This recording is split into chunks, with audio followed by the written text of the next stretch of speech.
င်္ဂလာရှိသောနေထူးနေမြတ်ဒီချိန်ခါလာရောက်ဆောင်နေညလာပုံပမာတရားတရားကနေလူရကြတဲ့အလူတော်မင်္ဂလာ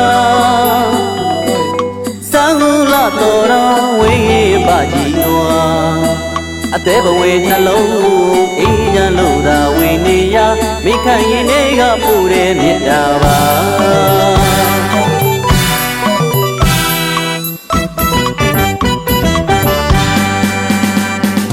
ကျေးဇူးအနန္တကျေးဇူးအပြာပြာမိဘဆရာသမားများရဲ့သင်ကြားလိုက်တဲ့ဒီအတန်းနဲ့သာမေတ္တာရည်သေးဖြန်းပေးပရာများလည်းကင်းဝေးသေးမှာစီးပွားရေးတည်ရတိုးလို့အလူရန်များလဲလူရန်ရမှာ